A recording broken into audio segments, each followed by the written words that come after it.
Nous sommes ce matin dans l'Épître aux Philippiens, chapitre 4. Avant de lire les 9 premiers versets, prions notre Dieu.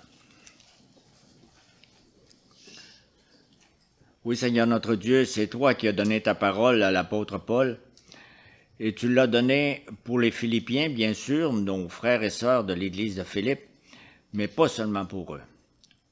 Tu l'as donné, Seigneur, pour toute ton Église, pour tous tes enfants, parce que ce que tu lui as donné, c'est assez important, et ça vient de toi.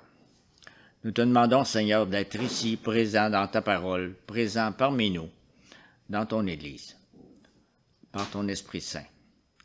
Amen. Philippiens 4, à partir du verset 1. C'est pourquoi, mes très chers frères et sœurs, que je désire tant revoir, vous qui êtes ma joie et ma couronne, tenez ferme dans le Seigneur, mes bien-aimés. J'encourage Évodie et Saint-Tiche à vivre en plein accord dans le Seigneur. Toi aussi, mon fidèle collègue, je te demande de les aider. Elles qui ont combattu pour l'Évangile avec moi, ainsi qu'avec Clément et mes autres collaborateurs dont le nom figure dans le livre de vie. Réjouissez-vous toujours dans le Seigneur, je le répète, réjouissez-vous. Que votre douceur soit connue de tous les hommes, le Seigneur est proche. Ne vous inquiétez de rien, mais en toute chose, faites connaître vos besoins à Dieu par des prières et des supplications, dans une attitude de reconnaissance. Et la paix de Dieu, qui dépasse tout ce que l'on peut comprendre, gardera votre cœur et vos pensées en Jésus-Christ. Enfin, frères et sœurs, portez vos pensées sur tout ce qui est vrai, tout ce qui est honorable, tout ce qui est juste, tout ce qui est pur, tout ce qui est digne d'être aimé, tout ce qui mérite l'approbation, ce qui est synonyme de qualité morale et ce qui est digne de louange. Ce que vous avez appris, reçu et entendu de moi, et ce que vous avez vu en moi, mettez-le en pratique. Et le Dieu de la paix sera avec vous.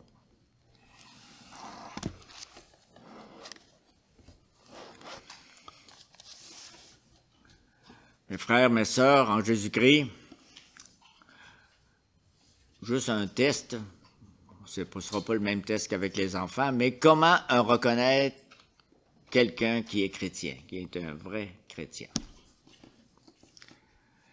Parce qu'on ne peut pas faire une dissection puis connaître le cœur d'une personne. Donc, on le reconnaît de l'extérieur. On le reconnaît par ce que sa vie produit. On reconnaît un chrétien par ses fruits. Quels fruits? À quoi ça ressemble les fruits d'un chrétien? Quelles sont les marques distinctives de quelqu'un qui fait pas juste dire « je suis chrétien », mais c'est clair qu'il a la vie de Christ en lui. Donc, on a un texte ici, ce chapitre 4 de l'Épître aux Philippiens, qui nous en donne plusieurs fruits. La joie, la douceur, la prière, la paix. On a tout ça dans les versets. Et on commence aujourd'hui par la joie.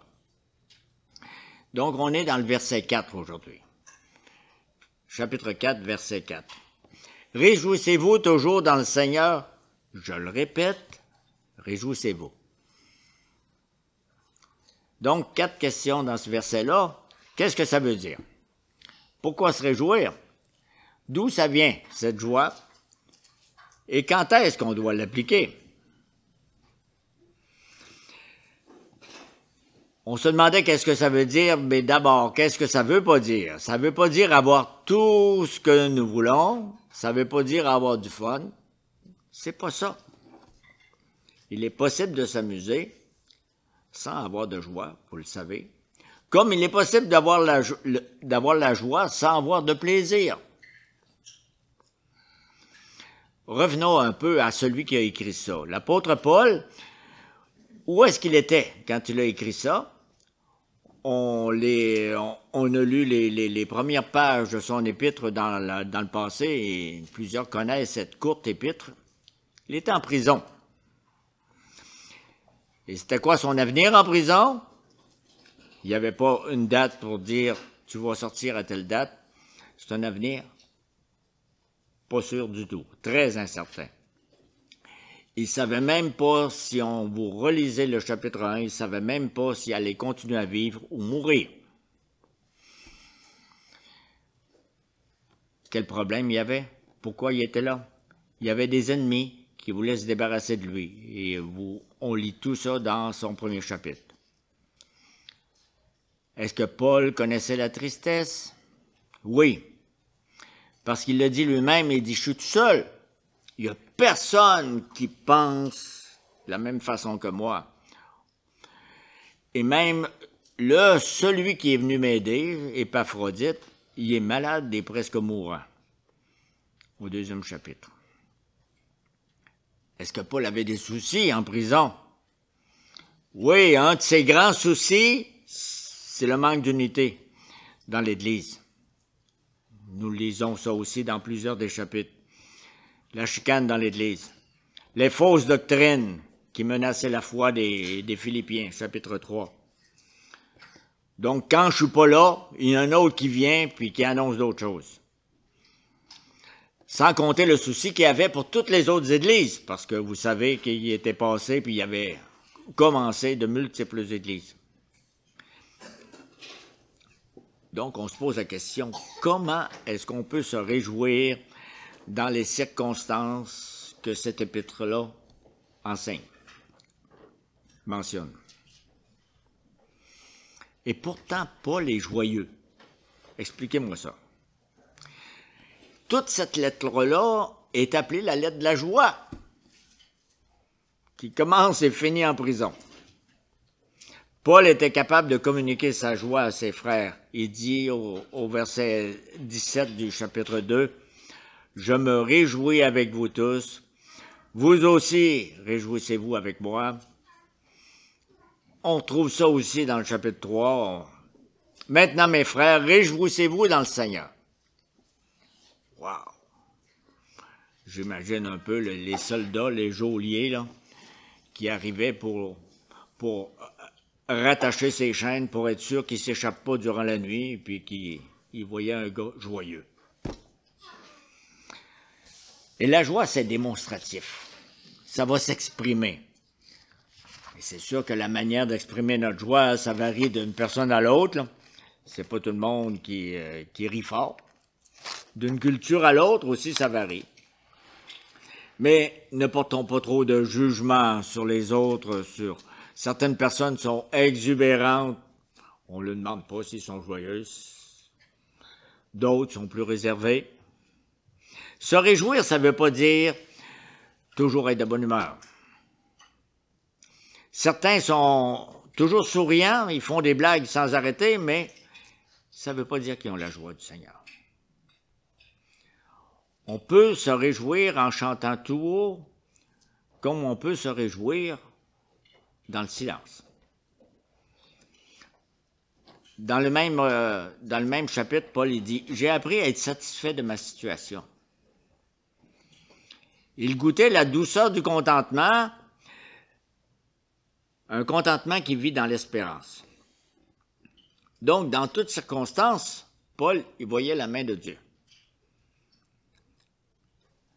Ça veut dire que sans la foi, la joie véritable, essayez pas. C'est pas possible. Parce que la joie, c'est appelé ailleurs dans l'Épître aux Galates, un des fruits, le fruit de l'esprit. C'est appelé un fruit comme on l'a présenté aux enfants tantôt.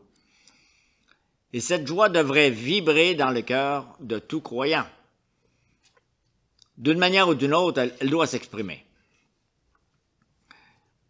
Ça se voit. Vous le savez, quand quelqu'un a une nouvelle relation, puis qui est habité dans cette relation-là, vous ne lui posez pas beaucoup de questions. Ça brille dans ses yeux. Ça éclaire sa figure. On l'a entendu tantôt dans le psaume 34. « J'ai cherché l'Éternel, il m'a répondu. Il m'a délivré de toutes mes frayeurs. » Quand on tourne les regards vers lui, on est rayonnant de joie et le visage ne rougit pas de honte. Si on l'a vu, ça paraît quand vous me regardez. Ça me fait penser à une lampe allumée le soir dans le salon. Si la lampe est allumée, vous ne cherchez pas la lampe. C'est clair partout dans le salon. Pas besoin de se demander où est-ce qu'on a mis la lampe. Vous avez la lumière. Elle brille de toute évidence. Parce que la lumière réjouit la maison, elle fait du bien, elle encourage les autres. Cette lumière-là est contagieuse. C'est ce que dit Paul dans le 2e chapitre de la même épître. Il dit « Rendez ma joie parfaite en vivant en plein accord. Ayez un même amour, un même cœur, une unité de pensée. » Et tantôt, on vient de lire « Frères et sœurs bien-aimés, que je désire tant revoir, vous qui êtes ma joie et ma couronne, tenez ferme dans le Seigneur, mes bien-aimés. » Donc, ça nous emmène à nous poser nous-mêmes quelques petites questions. Comment se fait-il que nous soyons si souvent tristes et grognons, pas contents? Avez-vous remarqué les nouvelles dans les journaux, au téléjournal ou sur votre téléphone? C'est rare que c'est des nouvelles réjouissantes, n'est-ce pas? L'accident, les crimes sexuels, les guerres, inondations, les sécheresses, les problèmes économiques. C'est très rare qu'on ait une colonne intitulée « Les joies douces et bonheurs simples de la semaine ». C'est un espace vide que vous avez à remplir vous-même. Quand le Seigneur nous envoie des afflictions, nous sommes vraiment très prompts à l'exprimer, à bougonner. Quand il nous envoie des bénédictions, est-ce que nous sommes aussi empressés de le louer, de dire merci Seigneur et de le manifester autour de nous? Ça pose beaucoup de questions. Mais il y a une grande question qui vient, pourquoi ça vient ici dans la parole? Pourquoi se réjouir? Pourquoi c'est si important pour le prisonnier qui a écrit l'épître aux Philippiens? La réponse est plutôt simple, c'est que le Seigneur nous demande de nous réjouir. « Réjouissez-vous », dit l'apôtre Paul. Il n'y a pas un livre sur la joie, c'est un commandement. On n'a pas le choix de ne pas le faire. Paul ne dit pas « J'espère que vous pourrez vous réjouir, ce serait une bonne chose si le cœur vous en dit. » Non! Il connaît juste un verbe, un impératif « Réjouissez-vous ». On n'a pas la permission de ne pas le faire, de nous tracasser, de nous enrager, de nous plaindre. Ça veut dire que dans l'esprit de ce que vous lisez dans cette épître-là, ne pas se réjouir, c'est un péché au même titre que de ne pas se repentir. En fait, pour vraiment nous repentir, il faut nous réjouir en Dieu. Il faut prendre plaisir dans ses promesses de salut. Et c'est ce que nous avons lu du prophète au tout début, le message de Sophonie. Si vous lisez bien dans ce prophète-là, que vous n'avez pas besoin de le lire maintenant, la repentance et la joie sont l'un et l'autre dans la promesse de Dieu. Vous l'avez dans la même page. C'est vraiment admirable. C'est un Dieu plein de bonté que nous avons. Il est notre joie. Il nous ordonne même de nous réjouir. Il dit, je vous donne le pardon, maintenant, il faut que ça paraisse. On devrait s'empresser d'obéir. Le Seigneur nous dit d'être heureux. On ne peut jamais en avoir trop de bonheur. On ne peut jamais trop nous réjouir. Si vous êtes débordant de joie, ne pensez pas que vous êtes à côté de la coche. C'est correct de se réjouir. C'est bon, c'est même nécessaire de le faire. Parce que Dieu veut notre bien. Et tout ce qu'il nous commande, c'est pour notre bien. Il nous dit, réjouissez-vous dans le Seigneur, je le répète, réjouissez-vous. à lire un peu les psaumes. On en a lu quelques-uns tantôt, mais on vous lisait souvent « Louez l'Éternel, bénissez l'Éternel, célébrez l'Éternel ».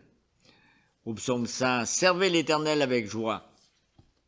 Ça, les psaumes étaient souvent chantés par toute l'Assemblée, par tout le peuple. Mais les gens, vous le savez, tout ce que vous chantez ici, ça va revenir demain. Hein? Ça fait que c'est pareil pour les psaumes. Pourquoi le Seigneur nous commande-t-il d'être joyeux? Une première raison, c'est qu'il veut notre bien. Puis une autre raison, c'est que Dieu lui-même est joyeux. Donc, en nous réjouissant, on commence à ressembler à Dieu. Nous allons le glorifier en faisant comme lui. On connaît ici les parents, les enfants. Si on voit un enfant qui parle de cette manière, on dit « Ah, je reconnais son père, sa mère. » Avez-vous déjà pensé au fait que notre vie ressemble à celui qui nous l'a donné? Dieu n'est pas un Dieu sombre, un Dieu triste ou un Dieu abattu. Il est un Dieu joyeux. On l'a lu tantôt de la bouche de Sophonie.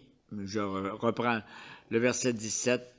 « L'Éternel, ton Dieu, est au milieu de toi, un héros qui sauve. Il fera de toi sa plus grande joie. Il gardera le silence dans son amour pour toi. Il se réjouira à grands cris à ton sujet. » Quelle belle parole. L'Éternel, ton Dieu, fera de toi sa plus grande joie. Il se réjouira à grands cris à ton sujet. Ça, c'est dit par rapport à Jérusalem, à Israël. C'est dit par rapport au peuple de Dieu, qui est nous aujourd'hui. C'est sûr, si vous lisez Sophonie d'une page à l'autre, du début du livre à l'autre, vous entendez qu'il annonce le sévère jugement de Dieu. Il annonçait le malheur à ceux qui se détournent du Seigneur.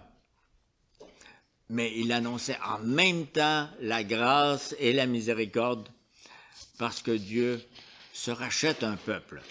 Il ne veut pas avoir un peuple de n'importe quoi, mais quand son peuple est changé par son intervention, il prend plaisir dans son peuple.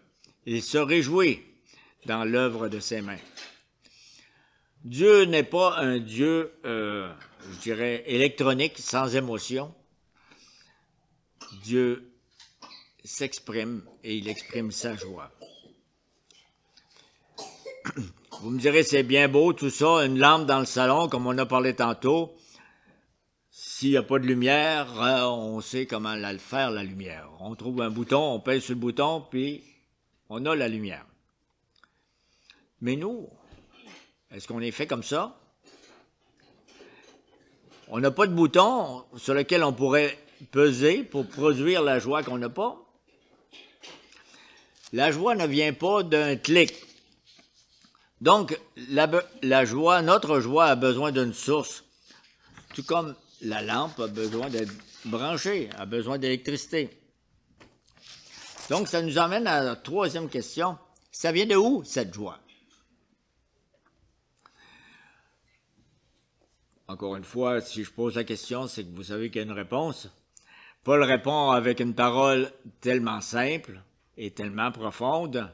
« Réjouissez-vous dans le Seigneur. » La Bible nous dit, revient souvent avec cette expression-là. Elle nous dit que les enfants doivent obéir à leurs parents dans le Seigneur. Les croyants doivent se marier dans le Seigneur. Tous les enfants de Dieu sont dans le Seigneur et sont appelés à se réjouir dans le Seigneur. C'est le domaine dans lequel nous vivons. C'est l'air que nous respirons, c'est la terre sur laquelle nous sommes appuyés, dans le Seigneur. Ça veut dire qu'en dehors de ce domaine-là, on ne peut vraiment pas réellement trouver notre joie. Et vous le savez, pensez-y juste un peu, les gens sont à la recherche du bonheur, mais tout ce qu'ils trouvent, ce que la société peut leur offrir, c'est quoi? Une émotion passagère et bon marché, qui va durer quelques minutes, quelques jours, quelques années. Malheur à nous autres si nous cherchons notre joie dans ce qui ne fait pas plaisir au Seigneur. Une joie que nous ne pouvons pas partager avec Dieu, ce n'est pas une bonne joie pour nous autres. C'est justement un des problèmes qui arrivait dans cette église que nous avons signalé, je pense c'est la semaine dernière. C'est au chapitre 2 de l'Épître aux Philippiens. Un des problèmes, c'est que Paul leur mentionnait « Arrêtez de vous regarder ». Qu'ils arrêtent de se comparer les uns aux autres et de se penser « Moi, je suis meilleur que l'autre ». Chapitre 2, verset 3, il dit « Dans l'humilité, estimez les autres supérieurs à vous-même. Considérez les intérêts des autres. Et pour ça, il faut regarder pas tellement les autres que regarder Jésus. » Paul voulait que ses frères se réjouissent dans le Seigneur. Et pour cela, il faut qu'on arrête de se regarder, de se comparer, et qu'on se tourne vers le Seigneur. Cassez vos miroirs. Arrêtez de regarder par chaussée les autres. Fixez vos yeux sur Dieu, sur ce qu'il fait pour vous, sur ce qu'il a déjà fait dans le passé, ce qu'il est en train de faire, puis qu'il promet encore de faire. On l'a dans le premier chapitre de cet épître, au verset 6. Paul leur dit quelque chose, une bénédiction que je trouve formidable. Hein. Je suis persuadé, dans 1,6, je suis persuadé que celui qui a commencé en vous cette bonne œuvre la poursuivra jusqu'à son terme, jusqu'au jour de Jésus-Christ. Quel beau sujet de réjouissance! Oui, faisons de Dieu l'objet de notre joie. Réjouissons-nous dans le Père qui est au ciel. Personne ne pourra jamais nous aimer comme il nous aime. Réjouissons-nous dans le Fils, notre Sauveur. Il est mort dans la honte et l'agonie sur la croix pour que nous ayons le pardon, que nous ayons la vie éternelle. C'est ainsi que Paul continue dans le deuxième chapitre. Dieu l'a élevé à la plus haute place et lui a donné le nom qui est au-dessus de tout nom. La vraie joie, c'est de savoir que Jésus règne et qu'il est le roi, le maître de notre vie. C'était le message que nous avons entendu du prophète Sophonie tantôt. Réjouis-toi, fille de Jérusalem, le roi d'Israël, l'Éternel, est au milieu de toi. Tu n'as plus à redouter de malheur. En troisième lieu, réjouissons-nous dans le Saint-Esprit, notre consolateur, qui habite en nous et qui nous transforme. Nous lisons un rappel de cela dans le psaume 37 qui dit « Fais de l'Éternel tes délices et il te donnera ce que ton cœur désire. » Il est une source intarissable de délices. Ça veut dire que puisons à cette source, comme on l'a entendu tantôt dans le psaume 34, « Goûtez, voyez combien l'Éternel est bon. Heureux l'homme qui se réfugie en lui. » C'est pas juste un enseignement, ça. Goûtez, voyez. Allez-y à l'Éternel, dans le Seigneur. Connaissons-nous cette joie? Est-ce que ça se peut que ça nous arrive de perdre cette joie? Après tout, c'est normal de ne pas être joyeux à chaque instant. Ça nous amène à notre dernière question. Quand devons-nous nous réjouir? Le dimanche de 10 à 11 heures, en se réveillant le matin, pour les premières 5 minutes? Vous connaissez la réponse. Il répond avec un mot. Un mot très simple et très fort. Toujours. Réjouissez-vous toujours dans le Seigneur. Pas juste une journée sur 2 ou une semaine sur 2, à tous les jours, à toutes les semaines. Est-ce que c'est possible de toujours se réjouir dans le Seigneur? Il y a bien entendu des occasions spéciales de réjouissance, et nous en relevons régulièrement. La naissance d'un bébé, un baptême, un anniversaire, une année scolaire qu'on a réussi, le retour de quelqu'un de très cher puis qui revient d'un voyage, absence prolongée. Le Seigneur nous donne des moments vraiment spéciaux de célébration. Là, j'ai de la misère à ne pas penser à ce qui va arriver au Westfield de la semaine qui vient, qui vont enfin, la famille, 3 générations. Là, c'est un peu virtuel, 3 générations, mais ce sera du vrai. Pouvons-nous toujours nous réjouir? Est-ce une bonne parole à dire quelqu'un qui se sent déprimé? À celui qui est vraiment seul, malade, ou qui vient de recevoir une mauvaise nouvelle? Est-ce qu'on devrait oublier l'Épître aux Philippiens pour lui? Nous remercions le Seigneur quand il nous accorde sa faveur. Mais qu'en est-il quand on ne ressent pas sa faveur? On dit « je le demande, mais ça vient pas ». On a lu tantôt le psaume 34, « Je veux bénir l'Éternel en tout temps, sa louange sera toujours dans ma bouche ». Mais comment il faisait, celui qui a écrit ça? Il dit, j'ai cherché l'Éternel, il m'a répondu, il m'a délivré de toutes mes frayeurs. Quand on tourne le regard vers lui, on est rayonnant de joie. Quand un malheureux crie, l'Éternel entend, il le sauve de toutes ses détresses. Celui qui a écrit le psaume, il ne dit pas, il m'arrache de certaines de mes frayeurs. Non, toutes. Il ne dit pas, l'Éternel sauve un malheureux de certaines de ses détresses. Non, de toutes. Alors, je bénirai l'Éternel en tout temps. On ne peut pas toujours nous réjouir dans les circonstances, hein?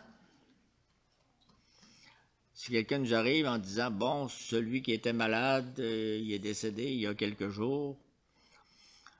Mais nous pouvons nous réjouir en Dieu, par exemple. Les circonstances, ça change, vous le savez. Dieu ne change pas. Nous pouvons perdre la santé, perdre la richesse, perdre la beauté, mais celui qui fait du Seigneur sa joie ne va jamais s'épuiser. Tout le reste, c'est passager, hein? C'est comme les feuilles du calendrier. À chaque jour, à chaque carreau, marqué tel événement, telle joie, telle tristesse, telle mauvaise nouvelle. Mais tout à coup, il n'y en a plus, hein? Vous le changez complètement, le calendrier. Parce qu'il y a quelque chose qui est plus vrai, plus stable que le calendrier, les jours, les mois, les années. Dieu est éternel, il est un sauveur parfait. Sophonie, il vient dire, vous écrirez ce passage-là de Sophonie au-dessus de votre calendrier. L'Éternel, ton Dieu, est au milieu de toi un héros qui sauve. Il fera de toi sa plus grande joie. Et quand Paul écrivait aux Romains, il leur avait ajouté ce petit bout, cette petite question-là. Qui peut nous séparer de l'amour du Christ? Il n'y a pas de réponse. C'est à nous de répondre. Réjouissons-nous toujours dans le Seigneur. Si on n'a pas encore commencé, commençons aujourd'hui. Ça veut dire avouons nos péchés et recevons avec foi les promesses de Dieu. Les promesses sont vraies, peu importe comment je me sens à l'en-dedans de moi. Si nous nous réjouissons dans le Seigneur depuis longtemps, ce n'est pas le temps d'arrêter. Ne soyons pas fatalistes en disant « ça va trop bien depuis quelque temps, il va sûrement m'arriver un malheur ». Vous l'entendez, celle-là, n'est-ce pas? Prenons plaisir en Dieu et remercions-le pour ce qu'il nous donne aujourd'hui. Et pour demain, eh bien, chaque jour suffit sa peine. Si nous avons cessé de nous réjouir, si la lumière s'est affaiblie, Prions pour qu'elle revienne et cherchons la face du Seigneur. On est en train de prier pour des frères et des sœurs qui sont épuisés, qui sont déprimés. C'est très important. Paul, dans sa prison, il n'était pas déprimé, mais il a écrit. Pourquoi? Pour qui? Pour ses frères de Philippe et pour nous autres. Réjouissons-nous en lui quand nous pouvons nous réjouir en plein d'autres choses, quand le vin coule et que la table est bien garnie. Aimons Dieu le donateur avant tous les cadeaux qu'il nous fait. Réjouissons-nous quand nous sommes avec d'autres. Ayons pas peur de montrer notre joie aux autres. Réjouissons-nous quand nous sommes tout seuls, quand personne n'est là pour partager notre foi et nos sentiments. Il y a toujours une façon de regarder aux circonstances à la lumière de Dieu. Comment voir Dieu? On a besoin d'apprendre à voir Dieu dans les belles circonstances. On vient de parler tantôt. Un bon grand repas, la famille autour, on est joyeux. On a besoin de voir plus que ça goûte bon puis vous êtes faim. On a besoin de voir Dieu là. Pour mieux voir Dieu quand ça va moins bien, quand les circonstances ont changé. C'est sûr que c'est difficile de toujours se réjouir dans le Seigneur. Je suis conscient de ça et Paul le savait aussi. C'est pour ça qu'il dit, je le répète, réjouissez-vous. Il aimait tellement les Philippiens qu'il insistait là-dessus. Oui, nous pouvons être heureux. C'est possible d'être joyeux. Et ne pensons pas que c'est sans importance. Ne retournons pas chez nous en nous disant « c'est pas bien grave si je suis pas joyeux ». L'important, c'est pas ça que... C'est un fruit de l'esprit, une marque distinctive du chrétien à la gloire de Dieu et pour notre bien. Nous avons absolument besoin de la grâce du Seigneur. Et on l'a chanté tantôt, quand on regarde à lui, on est rayonnant de joie. Amen.